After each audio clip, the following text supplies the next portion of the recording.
मते एई लाइन रे जीवाकू हेले मते सेतिकी परिश्रम करियो पड़िबो। मुझे सेतिकी परिश्रम करिबी ताहाने मो गोल अचीव करि परिबी। जे एडी एडिशनल कलेक्टर अछंती लक्षे पिला तांको बैच रे से देइथिले एग्जाम, लक्षे पिलारू 200 पिला पाइथिले तांको बैच रे। तो कंपटीशन केते तमे जानि पाठो पिला माने, तो से कंपटीशन जो होउछ तम मानक भीतर मध्य से कंपटीशन हबा दरकार।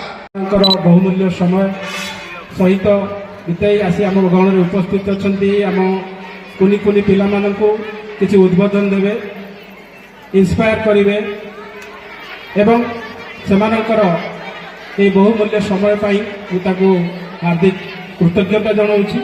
एवं अभिभावक कंग्रेचुलेसन जनइबी कहीं आपण पिला माने आपणकर आदर्श विद्यालय मानकर पढ़ुछन।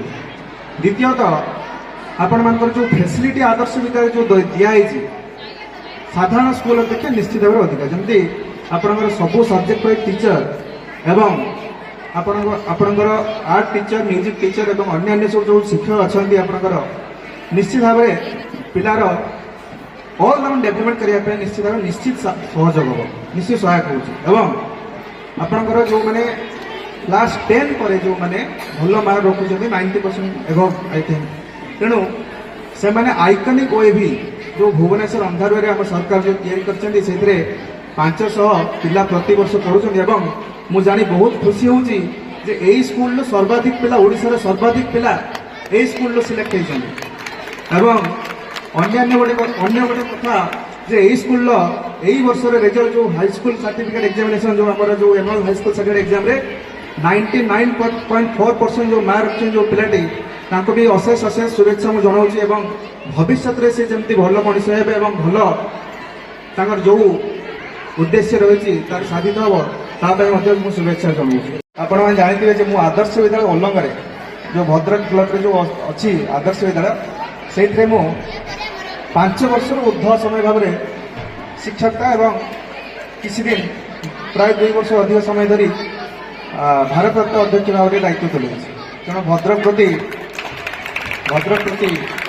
मोर जो निबिड़ता निश्चित भाव में प्राय 6 वर्ष आगे भद्रक को आसली और भद्रक को बहु पाखु जानी।